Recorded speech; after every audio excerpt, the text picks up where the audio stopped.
Yes. Oh, yeah, good idea. Thank you. It was nice, yeah. It was long enough to get into town and come back in. Yeah. Probably. Yeah. Oh, yeah. Thank you. Thank you for changing these lights. I think I mentioned it on Wednesday, but yes, everybody. Notice we've got light bulbs in all our lights, so it's lighter. Still a little dark on this side, I noticed, but doable. You can read the bulletin if you need to, so it's good. And that was a lot of work for the guys who changed the bulbs, hours, and apparently the scissor lift broke. Is that so? The scissor lift broke. They had to take it back, get another one. And that one had low battery? Oh. So they had to go get an extension cord. Man. And then you moved all the pews because you changed all the bulbs while you had it. So I'm not going to say anything about how long we all know it should last because don't want to jinx it, although we don't believe in that. But I also don't know how long it's supposed to last, but hopefully a long time. All right, well, we have, and some good news, happy news. Mr. Biebert has declined his call, has returned his call, so he's staying here. And we can feel confident about that for approximately one more month until he receives another call. And then we'll have to go through the same thing probably. But Mrs. Most, she was just here. I haven't heard from her, right? She has not decided. And Miss Rosenbaum has not decided as well. Today's lesson, this is an awesome section, so we should really get into it. It's dark. I mean, it's dark, very dark. How many of you like horror movies? Okay, I don't really like horror movies, but this is the Bible's version. Maybe it's not quite that bad, but it's pretty creepy. So we'll get right into it. I'll say a prayer and we'll start. Lord, we do thank you that we're here, that we're studying your word, and that you promise to work through that. So bless us with insight, with encouragement, with rebuke, with whatever our hearts need to hear through this Bible study this morning. Amen. So it's a new vision from Ezekiel. Hopefully everybody remembers all the bizarre things that Ezekiel's had to do. And this is now, it says, in the 6th year, in the 6th month, on the 5th day, while I was sitting in my house, and the elders of Judah were sitting before me, the hand of the sovereign Lord came on me there. Well, this is dated to about September 592 BC. And this would be approximately the end of his lying on his side. So you can't exactly date it because it doesn't say what day that started. But it must have been shortly after the first vision. So he's probably either just finished or just finishing up his laying on his side every day next to that fake Jerusalem. And it's interesting, he's there with the elders of Judah. And the Lord is going to give him this vision. And like I said, it is pretty dark. I looked and I saw a figure like that of a man. From what appeared to be his waist down, he was like fire, and from there up his appearance was as bright as glowing metal. He stretched out what looked like a hand and took me by the hair of my head. The Spirit lifted me up between earth and heaven, and in visions of God, he took me to Jerusalem, to the entrance of the north gate of the inner court, where the idol that provokes to jealousy stood. Maybe I'll just stop there before we finish this section. He describes the feeling of getting visions from God in a way that other prophets don't. Did anything strike you about what it was like for him to be caught up in the Spirit and given these visions? Yeah, he's pulled up by his hair. It's not a pleasant experience. It's kind of a painful, intimidating experience. Like imagine, whoa, he's floating up in the sky, and then he gets visions from God. But we'll keep going. So he's now, where is he though? Let's make sure everybody's tracking. Where has he been taken to? Back to Jerusalem. So he has been in Babylon. Now he's in Jerusalem in the temple complex. and the Lord is going to show him what is happening back home. By the way, Jeremiah is still over there, so we have prophets from Jerusalem at this time talking about what's going on, but Ezekiel is able to see stuff that Jeremiah couldn't even see, because he sees what's going on in secret, and it truly is disturbing. So they have this idol that provokes to jealousy. I'll have a note on that. But then also, and there before me was the glory of the God of Israel, as in the vision I had seen in the plain. So what is he seeing now? What was his initial vision of? When he says, I saw the glory like I saw it before, what is he seeing? Yeah, the 4 living creatures with the 4 wheels, with a platform, with the throne on top of it, with the Lord sitting there on his throne, glowing like fire and burning metal. So he sees that as he's there in Jerusalem. Everybody else doesn't see it, but he does. And it's going to become very the center of his point starting in chapter 10, where we won't get that far today, though. Then he said to me, Son of man, look towards the north. So I looked, and in the entrance of the gate of the altar, I saw this idol of jealousy. And he said to me, Son of man, do you see what they are doing? The utterly detestable things the Israelites are doing here, things that will drive me far from my sanctuary. But you will see things that are even more detestable. So that's the first section, verses 1 through 6. The notes there, a couple interesting historical things. Being taken by the hair reflects a known ancient Near Eastern motif, emphasizing divine authority and the dangerous immediacy of encountering the holy. The idol that provoked jealousy likely refers to an image associated with Asherah, possibly echoing the abominations introduced under King Manasseh, though the ambiguity may intentionally include Tammuz worship as well. Tammuz was a Mesopotamian god that we're going to see is mentioned later. Does everybody know what an Asherah pole was?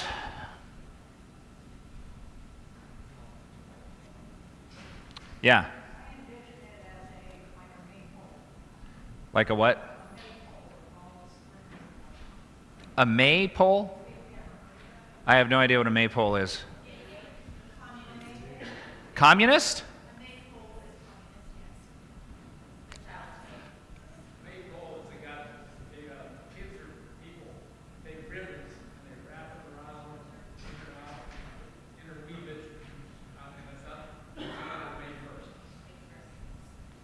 Okay. Well, in any case, it's a pole. It's like a telephone pole. You might think of the Washington Monument, something like that. Not that big, but just that's the kind of ancient monument they had. Maybe some of you know the ancient, derivation of those kind of things. It was a fertility type worship. So Asherah, usually in most polytheistic religions, you wouldn't just have a male god, you'd have a female god too. So the Asherah pole could be a tree. Sometimes it was a tree with branches on it. Sometimes it was a tree, they cut the branches off. And so it's some sort of female, probably. I mean, it doesn't say Asherah pole. It's just we know that they really like those and they were all over the place. But there's some sort of idol already when you're walking into the temple is the main point here. And it provokes jealousy. Let's see.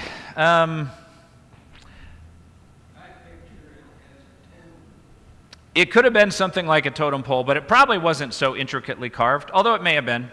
But because they found a bunch of these, and they're usually just a pillar, like we have these at historical markers and stuff, just a little pillar. But, I'm going to skip these questions because most of them would apply to the next section too. The one thing to say, notice where it is. It says the gate as you're walking in. So this is public. Everybody can see that there's an idol in the temple. But now we're going to see things that are not public, verses 7 through 13. Then he brought me to the entrance of the court. I looked, and I saw a hole in the wall. He said to me, Son of man, now dig into the wall. So I dug into the wall and saw a doorway there. And he said to me, Go in and see the wicked and detestable things they are doing here. So I went in and looked, and I saw portrayed all over the walls all kinds of crawling things and unclean animals, and all the idols of Israel.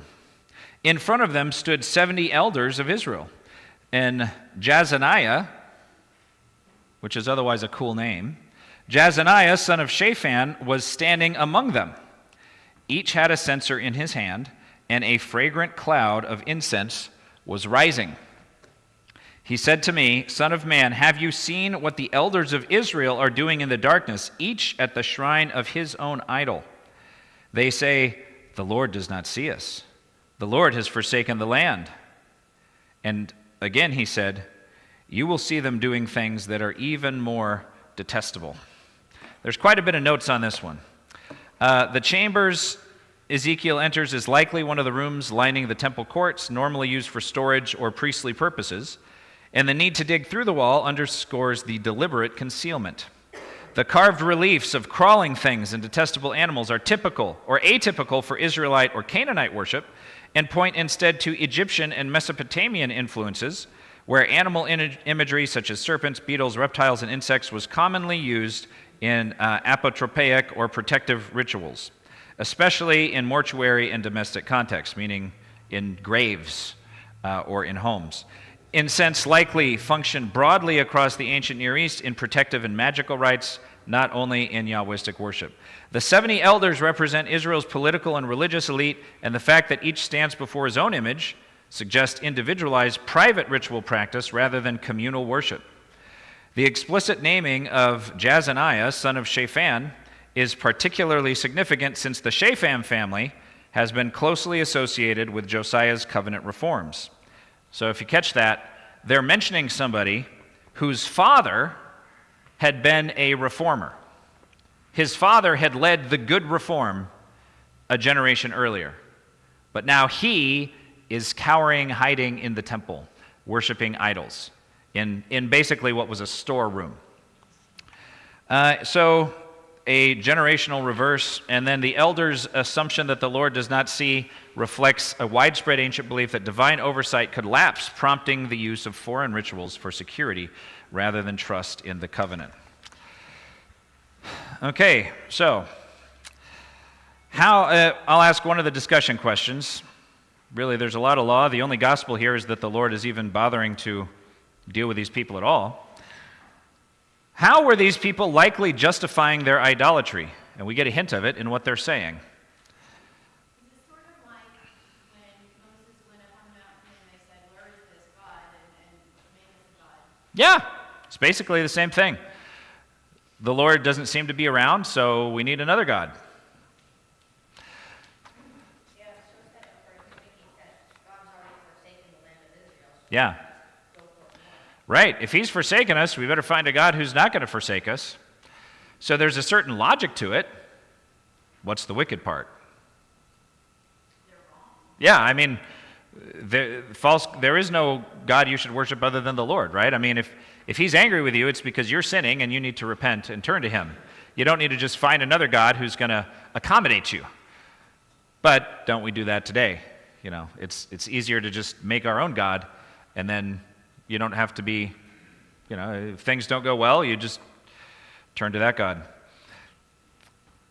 And then, let's see, family legacy, there's a question there, we can skip that one. How do we see such practices happening today? If anything comes to your mind, go ahead. Otherwise, we'll keep going, because, go ahead, yeah. Buddhism? Yeah, similar. I mean, people turning to another religion from Christianity would be the idea. A lot of people are turning to Buddhism because it has all of the peaceful vibes without the theology and the commitment. All right, but let's keep going because there's 4 stages and each one gets a little worse. Section 8, 14 through 18. Then he brought me to the entrance of the north gate of the house of the Lord, and I saw women sitting there mourning the god Tammuz. And I got a note on Tammuz. Maybe I'll read that first. The Mesopotamian fertility religion. Women mourning Tammuz, Damuzi is, I think, how you'd look him up if you wanted to learn about him, participate in a well-known lament ritual for a shepherd and vegetation deity whose annual death and return explain seasonal cycles of fertility and drought. And that's, I think, similar to Osiris in Egyptian, and who was it? There's one of those in Greek too, where somebody dies and then they're reborn, and they die and they're reborn every year, and they go to the underworld, they come back up, and that explains winter and spring. Yeah, this is a common thing. It's not the same as, the idea of Jesus' incarnation and death for the sins of the world. It's more just, this God, oh, he's up here, there must be spring. Oh, he's down in the underworld, now it's winter. Oh, he's back up. That's kind of the idea. So this is the Bible's only reference to Tammuz, and the Hebrew words treating him as a degraded cult object, underscoring the foreignness of the rite. So that's the first part. So he said to me, verse 15 now, "Do you see this, Son of Man? You will see things that are even more detestable than this." Then he brought me into the inner court of the house of the Lord. There at the entrance to the temple, between the portico and the altar, were about 25 men, with their backs toward the temple of the Lord and their faces towards the east. They were bowing down to the sun in the east. He said to me, "Have you seen this, Son of Man? Is it a trivial matter for the people of Judah to do the detestable things they are doing here? Must they also fill the land with violence and continually arouse my anger? Look at them putting the branch to the nose. Therefore I will deal with them in anger. I will not look on them with pity or spare them. Although they shout in my ears, I will not listen to them." And so we talked about Tammuz. Then the men bowing towards the sun reflects solar worship associated with Shemesh or Shamash, that was the name of the sun worship. Elements which had entered Jerusalem under Manasseh and were later removed by Josiah. This kind of shows us when they introduced polytheism, then when they later tried to get rid of it, they couldn't totally get rid of it.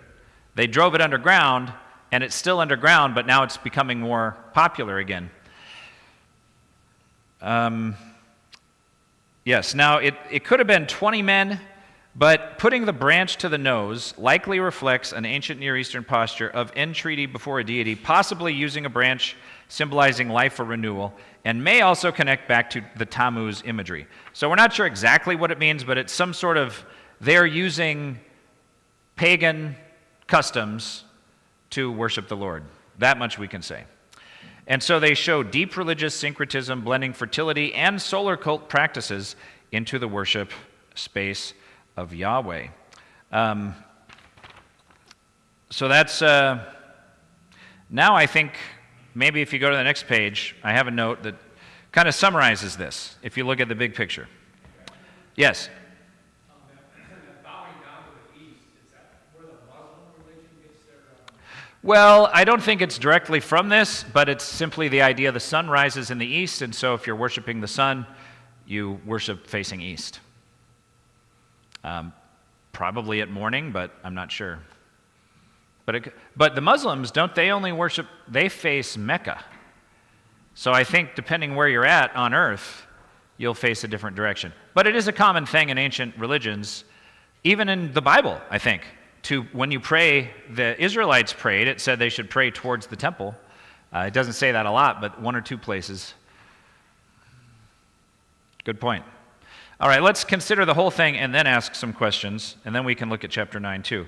So summary, on the next page there, it says, Ezekiel 8 exposes Asherah worship, at least likely, at the temple gate, some sort of idol-provoking jealousy, Egypt-style animal cults among the elders, Mesopotamian fertility mourning by women, and imperial solar worship by priests. And all of this is within the temple complex itself. So just putting all that together, how does that make you feel? What's that? Glad to be alive in this day and age. Okay, glad. Well, all right. Interesting. Because today's better or worse? Well, we can't compare because there is no equivalent to the temple. There is, but it's the Holy Christian Church, which is not in one specific place.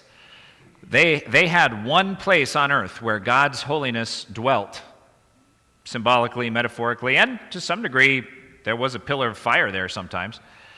Doesn't seem like it was there all the time, but it would show up. And they had taken this place. Yeah, go ahead. I was going to say that what makes me think is that there's four different gods that they're worshiping, so they're searching for something and they have it right in front of them. Yeah, And know the truth, but you have to keep searching for something different. yeah. And each of these is a little different. So it's kind of showing all the different, every kind of false god you can think of, because there's a lot of different types of false gods, and they were playing with all of them. And it wasn't just a certain segment of society. It's the leaders, it's the common folk, it's the men, it's the women, it's the priests, it's everybody. Yeah. It's the religious leaders are kind of destroying their concept, what do you want to call it? Like Yeah. today, we have the Vatican put a Muslim prayer room. Really? Yeah, so the Muslims can go in and have a prayer room. I did not hear that. The Vatican has a Muslim prayer room. I mean, that's okay. Yeah, I mean, who am I to tell the Vatican what to do? I mean, I do believe, as all good Lutherans do, that the papacy is the Antichrist. But still, so it doesn't surprise me, but it's certainly allowing idolatry on your premises. Yep. Do you think that everybody in the temple knew what everybody else was doing, or were they doing it secretly? Well, that's the thing. I don't know if everybody knew what everybody is doing, but the Egyptian-style cults seem to have been in the closet, hidden. The Mesopotamian stuff, that's mourning. That's like shouting and wailing. That seems a little more well-known. The the priests worshiping the sun, and that was maybe the most offensive because they're right next to the holy place, right between the altar and where you enter the holy part of the temple, where only the priests could go. So fewer people would have seen that. So probably not everyone knew everything that was happening, but everybody must have had some idea.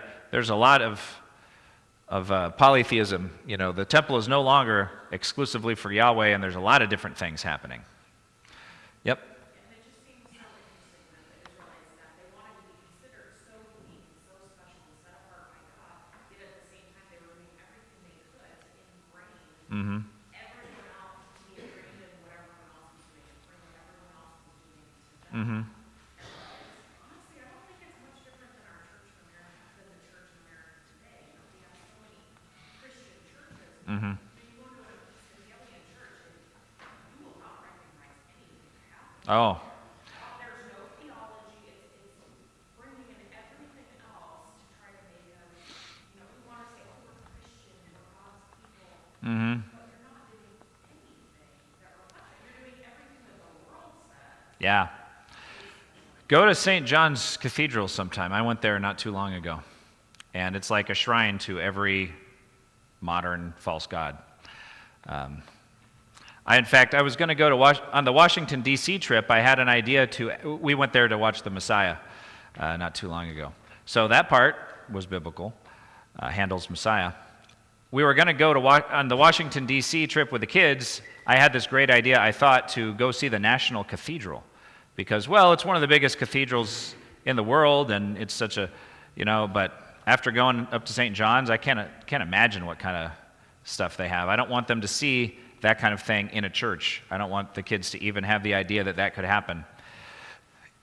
Yeah, I was just kind of thinking similar to Sarah's point. I mean, you've got to be able to influence so often to just stay away from these other places, whether they conquered or have association with them. Mm. I mean, I remember thinking that seems a little harsh against the harm and the kind of negative interaction you see. Yeah. I think some of this stuff can creep in. I think the same thing with just what she said with our church bodies. I think obviously we are in the world. Mm-hmm. Be very careful with letting false doctrine creep in because it can so easily, everything's first all the same. All Christians are the same. Yeah. So we have to be very careful that, we want to be a good influence on those around us, but don't overestimate what an influence others are on you and me as well. That false teaching really is highly contagious. God Yep. knew there was going to be sun worship when he said, "Let there be light."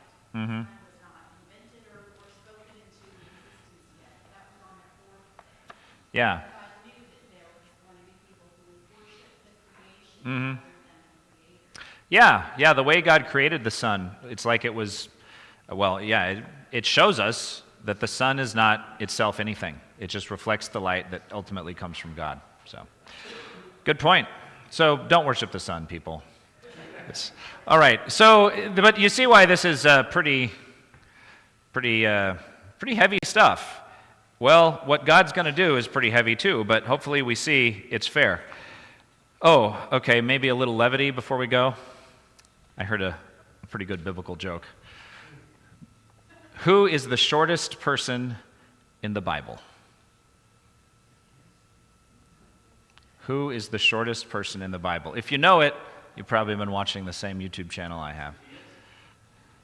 Bildad the Shuhite. Yes. Okay, on to Ezekiel. Chapter 9.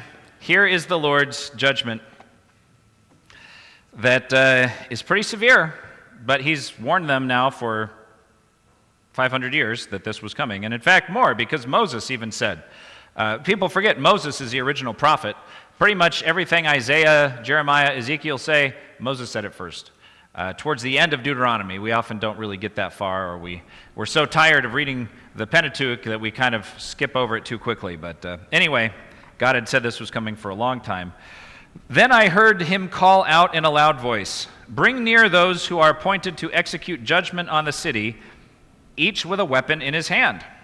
And I saw 6 men coming from the direction of the upper gate, which faces north, each with a deadly weapon in his hand. With them was a man clothed in linen who had a writing kit at his side. They came in and stood beside the bronze altar. Now the glory of Israel went up from above the cherubim, where it had been, and moved to the threshold of the temple. Then the Lord called to the man clothed in linen who had the writing kit at his side, and said to him, "Go throughout the city of Jerusalem, and put a mark on the foreheads of those who grieve and lament over all the detestable things that are done in it." Now, making sure you track. Who is being marked on their forehead? Yeah, the good guys. The people, the minority. This would include Jeremiah, his scribe Baruch, the people who supported and followed Jeremiah, who were disgusted by all this and were grieving. So he marks them on the forehead with a mark. I guess, side note, fast forward to Revelation. Remember, God puts a mark on people's foreheads, and people make a really big deal about that and call it like the beast system and all this kind of stuff. The concept of marking people is a very simple concept. Like he's showing who is his and who is not.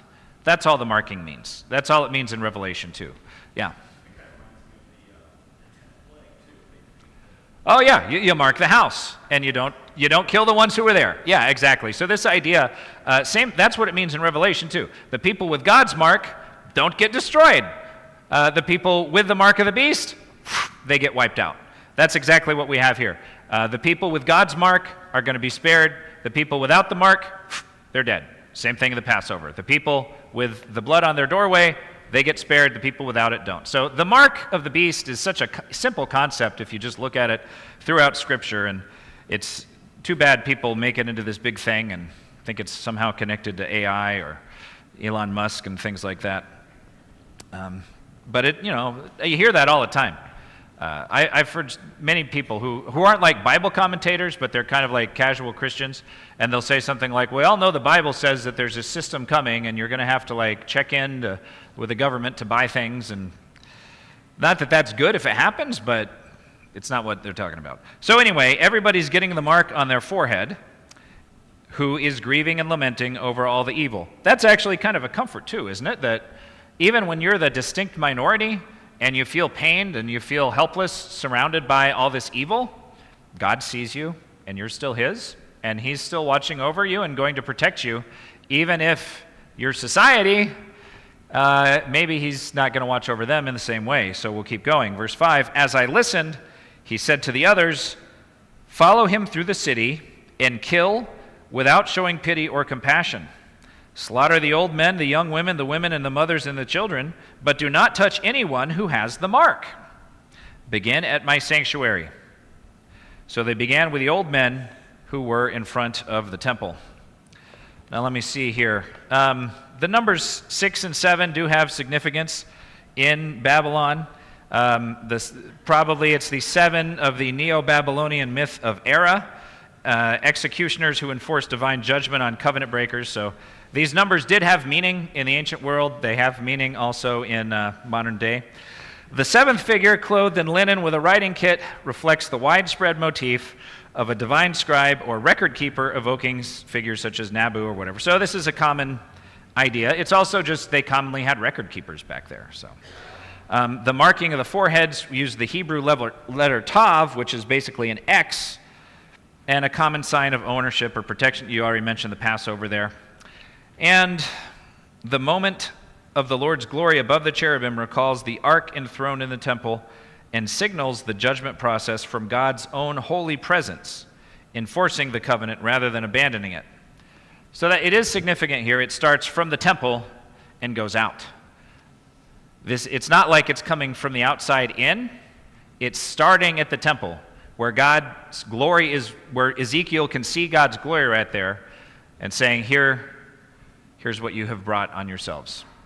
This is what you have coming. Pretty heavy stuff. Any reactions you have to it?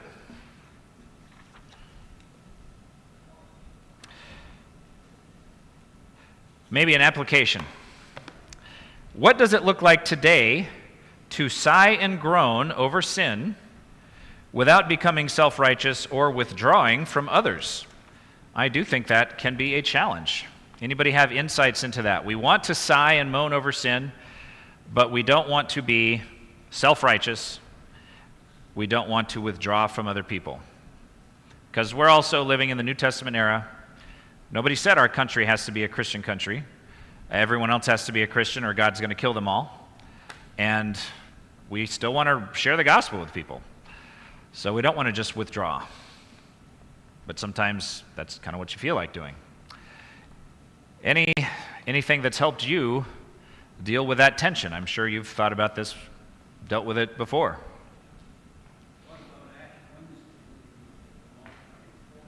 Oh, yeah, that's a little different, but true. Put on Ash Wednesday, you put the ashes on your forehead.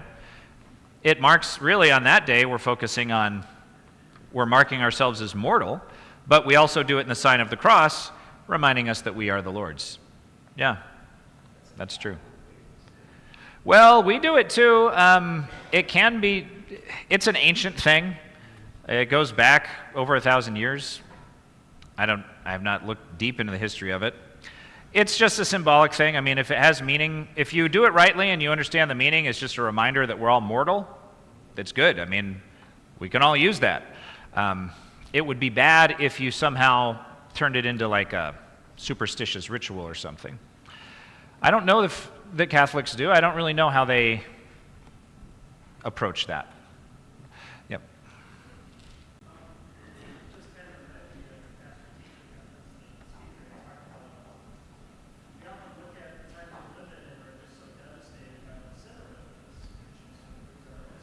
Yeah.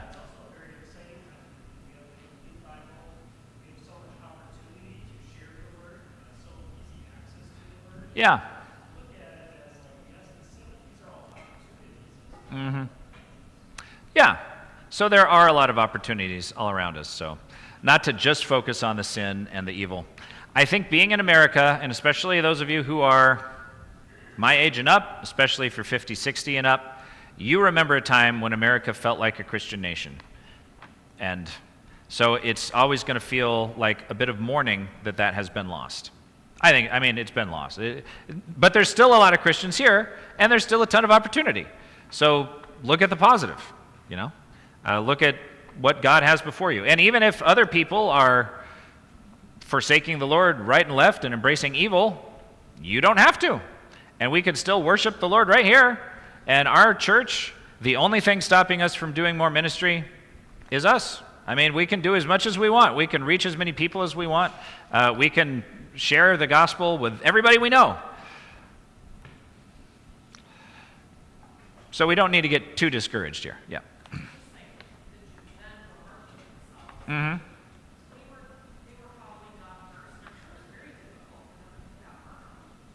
Mm.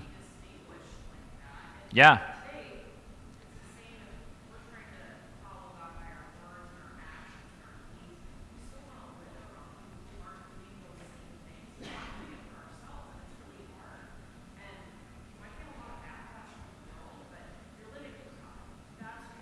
Yeah.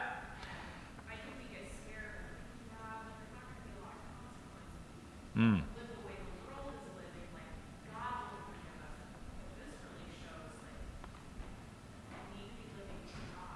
Yeah. Mm-hmm. Yeah.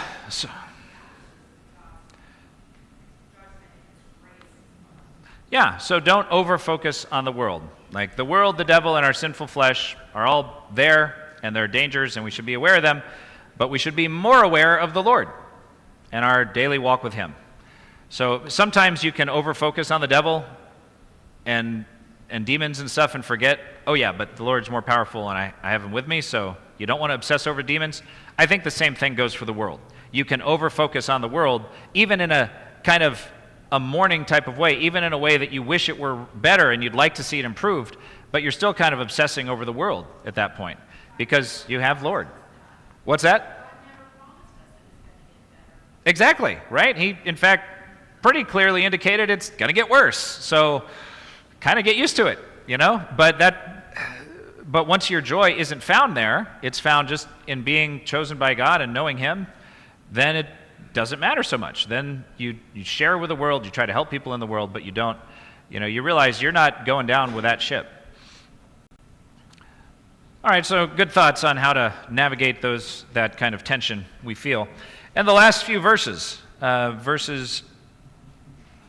did I say? Maybe I didn't finish. I only read through 6, so I'll read 7 through the end. Then he said to them, defile the temple. Now that's, I think to the ancient Jewish readers, that might be the most striking statement yet.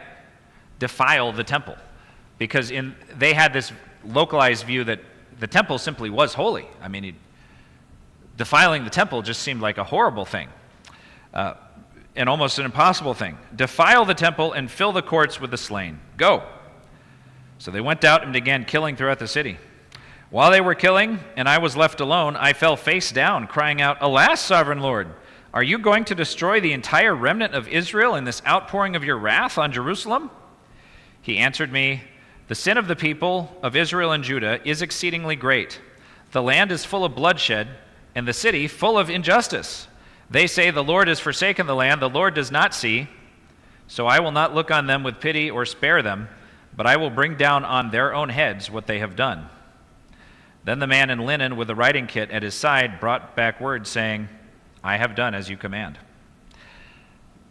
So pretty heavy, but actually this is a good one to consider the law and the gospel. This is a very serious threat of judgment. But did you notice what year did this take place?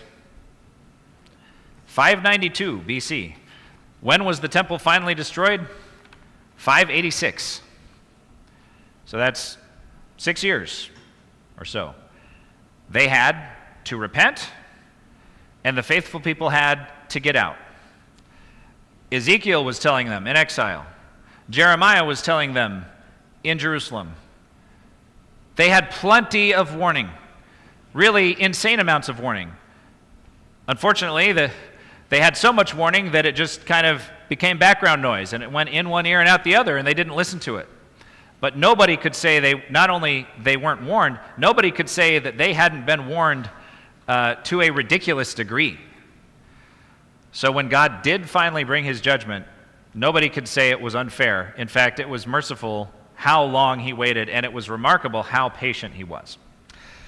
But His judgment, I mean, as we know, did come. This did happen to Jerusalem finally, and it was very traumatic for them. All right, let's look at some of these questions. Good. We got a few minutes to get into these.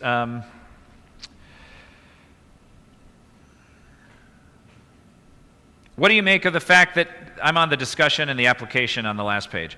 What do you make of the fact that Ezekiel's intercession is acknowledged but not granted? Any thoughts? He listens to him, but he doesn't grant his request. Yeah. He hears us, the Lord hears us, he does not say he will obey us. Because he is the one in charge and he knows better. So he's going to do what he knows is right. Yeah. Yeah. Yeah, at some point he has to keep this promise if they don't repent. And he's decided the time, and he's told the time, and he's not going to back down. Do you blame Ezekiel? Oh, go ahead.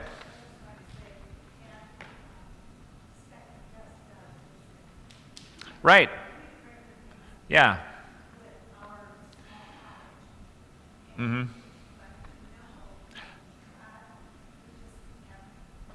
Sure, yeah.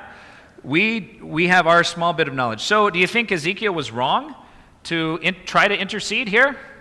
Give some biblical precedent why he wasn't wrong. Who are some people who successfully interceded for the people in the Old Testament? Moses, yeah, the most famous. Sometimes we intercede for people and God hears. Other times he says, sorry, not this time. Yep. Abraham, yep. He interceded and it sort of worked. That's a great example of prayer, real briefly. One of my favorites, because he spent all this time, he prayed boldly when Abraham prayed to the Lord. And he said, what if there's 50 people? What if there's 45? What if there's 40? He thought he was talking God into, he had this very specific plan for what God needed to do. And God didn't do any of it. But God read his heart and gave him what he really meant, which is, I want you to save Lot. That's what Abraham really wanted. God was able to hear his prayer, discerned that part, and granted it. And even so, it shows us even when our prayers are kind of misguided, they're still worth praying. Because that's the freedom of knowing God doesn't always say yes. He's not like a genie, where if you give the genie the wrong clue, you're going to end up there's this really funny skit with a genie, and this guy's trying to get the perfect wish, and every time he's like, all right, I want, what if I said I want $500 million? And he'd said, yeah, I'd give you those in like Zimbabwean dollars, and it would be worth about $15, that kind of a thing. But God is not like that. He hears your prayer, and he knows what you really want and what you really need, and then answers it in the best way. All right, how about some of these other application? How do you respond when your prayer does not change the outcome, but only clarifies what faithfulness looks like going forward? So when you pray a prayer, you don't get it answered the way you're hoping, but now you kind of know, all right, I have to live with this. I have to live with this difficulty. I want to go away. Yeah. Yeah. Mm-hmm. Yep. Mm-hmm. Yeah.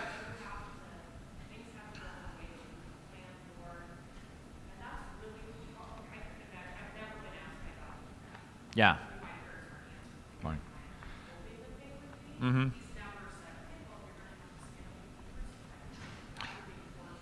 Yeah.